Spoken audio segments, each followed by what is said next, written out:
Hi, this is Donna. Welcome to DD Paper Crafts. In today's video, we're going to be making this gift box, which has a pull-off pyramid style lid. I've chosen for 2 of my sides to be fixed and 2 to open like so. An alternative is for all 4 sides to drop down, and I will give you the measurements for both during the video. This particular box is 2 inches wide at the base, and this centre section here is 4 inches, and it has an overall height of approximately 5.5 inches. The box will take approximately 2 sheets of A4 cardstock, so let me show you how I put this box together. For the sides of the box, you'll need 4 pieces of cardstock, which are 4.5 by 6.5.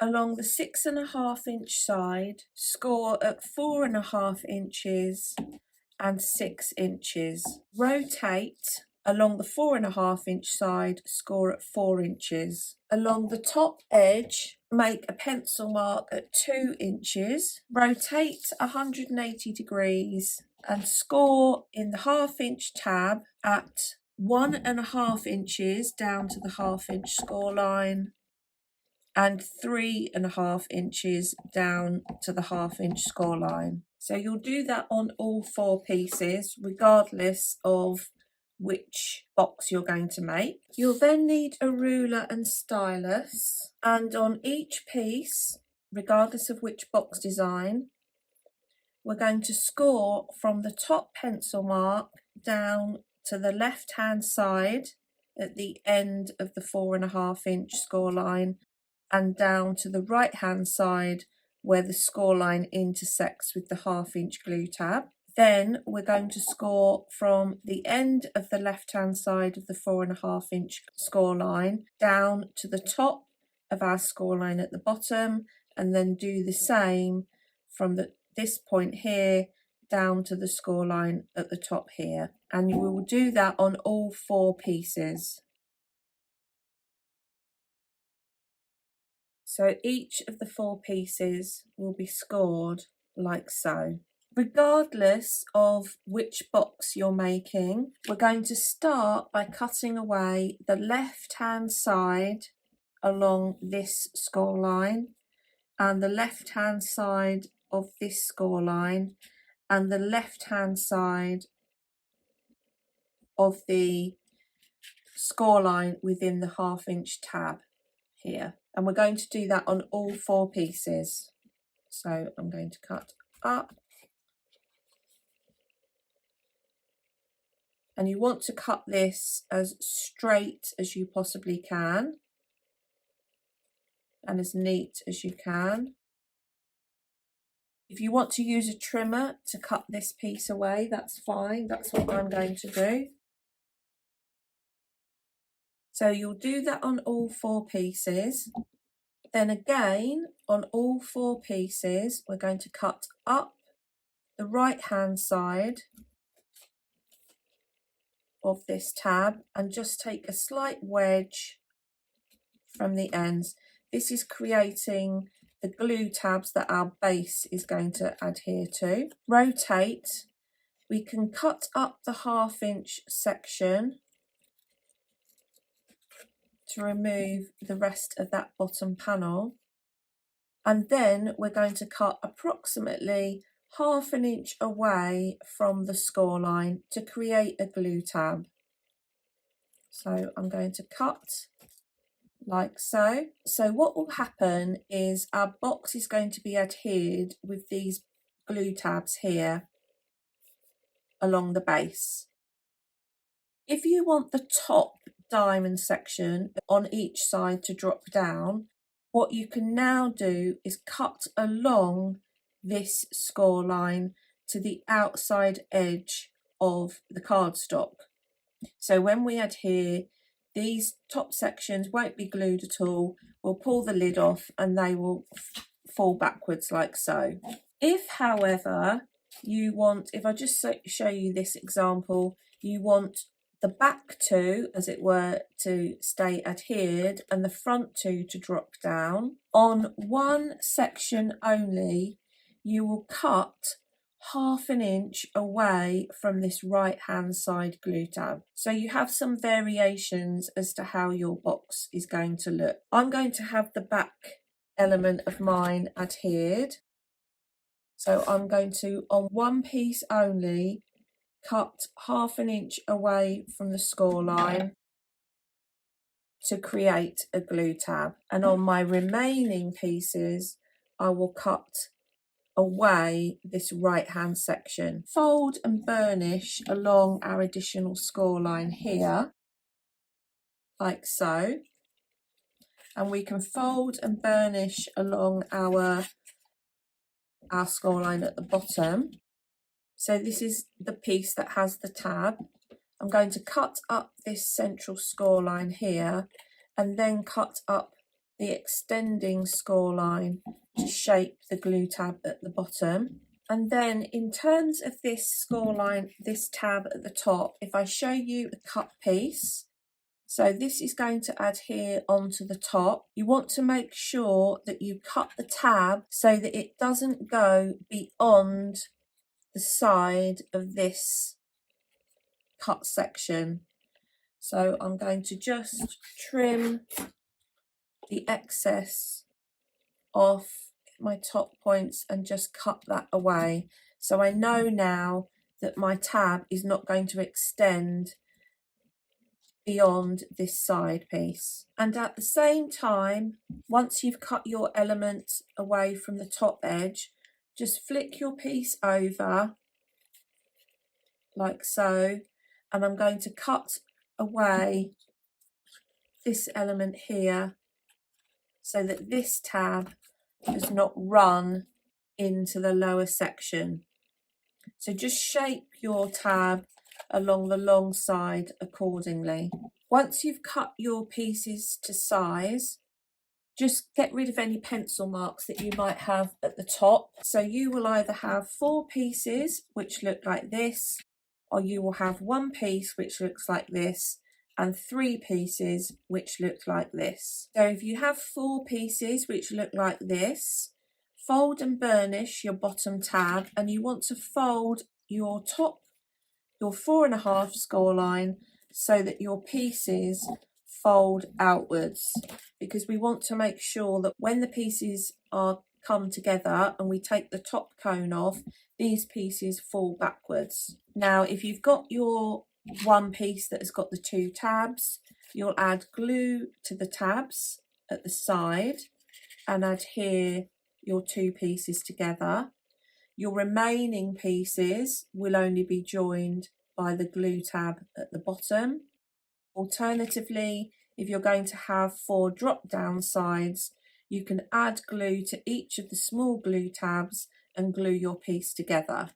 And these tabs at the bottom will be folding inwards towards the bottom, because we will then add a base on. So now we can glue our pieces together.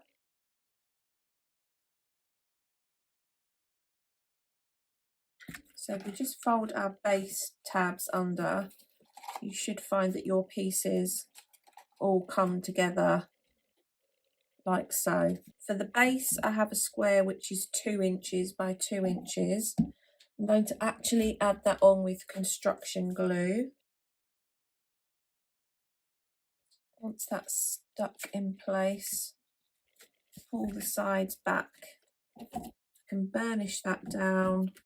And because I'm using quite a lightweight cardstock, because this was the colour I needed, I've cut an additional square which is 2 by 2, and I'm going to sit that in the bottom. So that's our box. In terms of the lid, I'm going to show you 2 different ways you can make it, and then you decide which one you'll think will be easiest. For the first example, you'll need 4 pieces which are 2 3/8 by 2 inches, and along the long side score at 1 7/8 of an inch. Make a pencil mark at 1/16 of an inch under 1 inch. You're then going to score between the top pencil mark down to the bottom of the score line,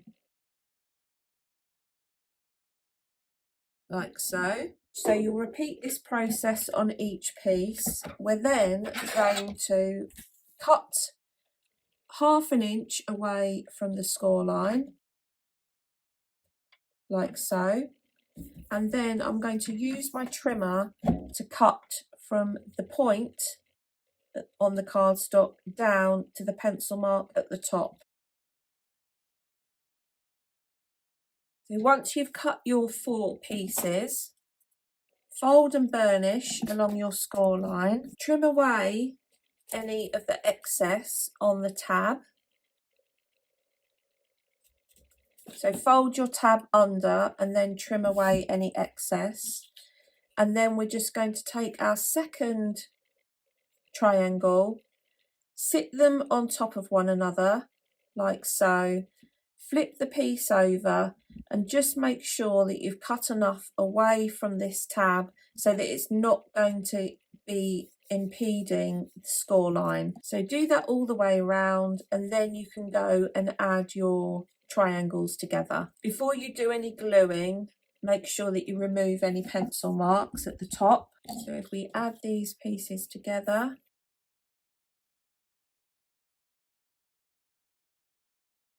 the second method of creating the lid is you'll start with a square of cardstock which is 1 3/4 by 2 inches, and at the top edge of the 1 3/4 inch square you're going to make a pencil mark at 7/8 of an inch.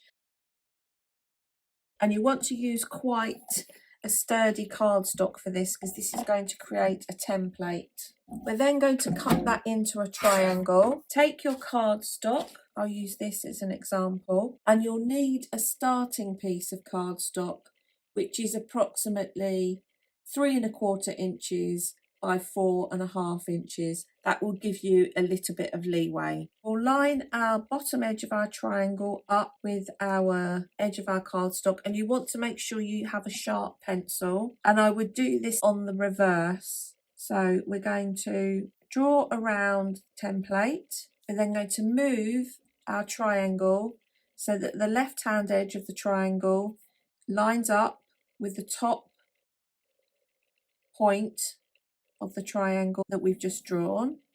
Trace that around again. Move around, get the top point lined up. Draw that round again. I'm going to put this one on this side, draw around this side. Take my ruler and I'm just going to create a approximate 1/2 inch glue tab, like so. So I'm now going to take my stylus and ruler and I'm going to score. So I'm scored on the 3 internal, 1, 2, 3, 4 internal lines.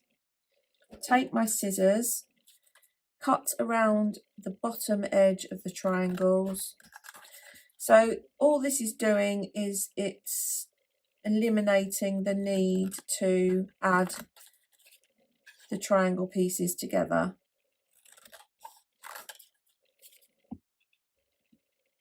Cut down to the top, and then I'm going to cut along my tab,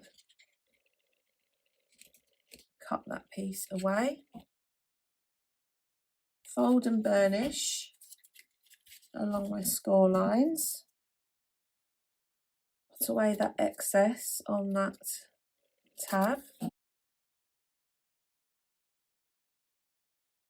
If you think you'll get a neater finish by creating the lid this way rather than cutting 4 pieces of cardstock, that's an alternative way of making the lid. It's exactly the same size as the alternative. Glue that together So there's our two lids side by side. You can see they're exactly the same. So you can choose whichever lid method you prefer. So I'm going to get on with adding my DSP and then I'll come back. So here's the finished box with the DSP added. I'll give you the sizes of the DSP that I've used. For the triangles at the top, the DSP started at 1 3/4 by 1 5/8, and I measured along the 1 5/8 inch side at 3/4 of an inch plus a 1/16, and that gave me the halfway mark for the top point.